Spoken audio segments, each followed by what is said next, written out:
then be the ethnic identity and consciousness. The insecurity, fear and strong feelings aroused when a group's identity, culture and way of life, its access to land and resources and survival are perceived as being threatened, are mobilized into collective actions, defiance, resistance, militancy and violence.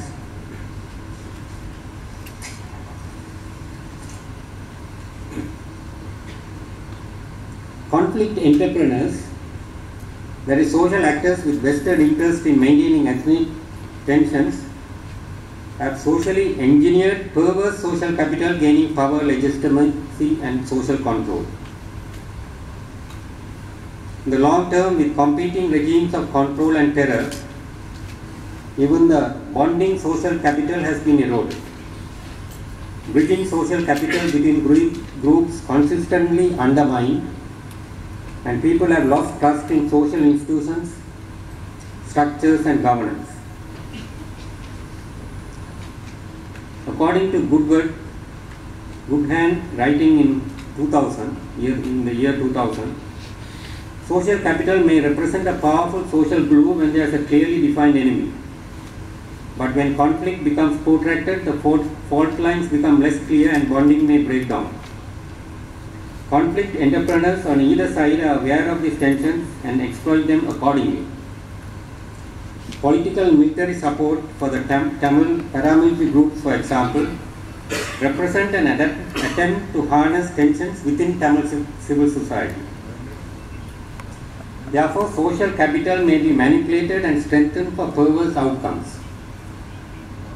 While a political economy perspective points to the primacy of interest rather than passions, one should not ignore the importance of emotional economy of violence and the process through which faith is constructed and mobilized. Conflict entrepreneurs appear to have an intuitive understanding of such processes and how to destroy social capital and create anti-social capital. The LTT, for instance, have either co-opted or destroyed pre-existing institutions and created new ones to win hearts and minds.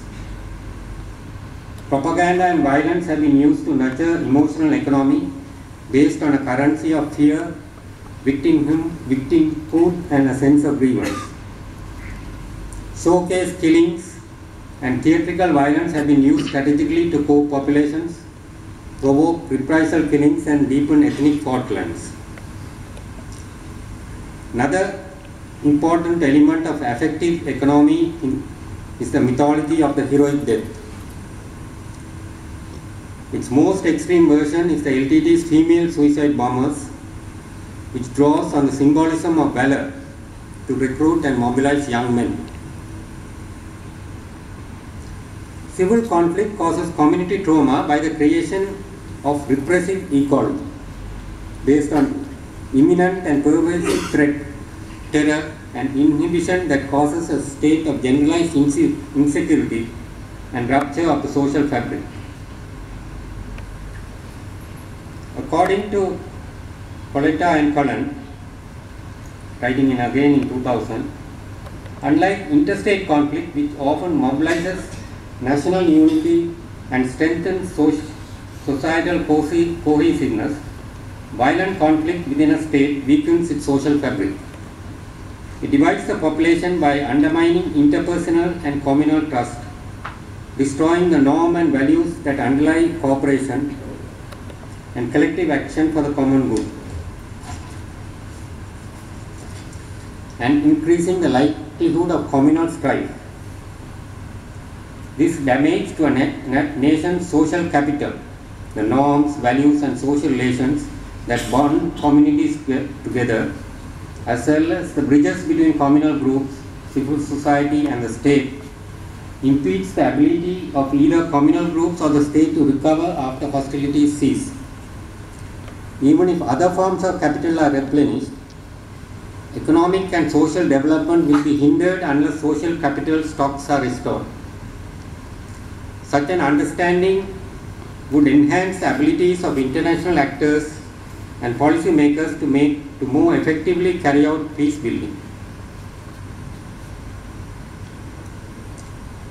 There have been more recent developments towards community level interventions for mass trauma.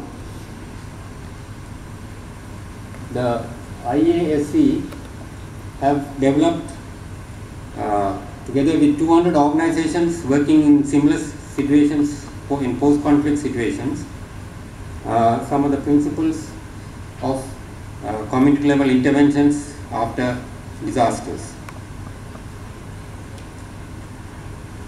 Some of the principles and some of the conceptual models of doing of working in the community after disasters have been developed. One is by Norris et al., which I will come back to again, and by Londo and Saul, some of the principles that we try to ensure when we are working in the community.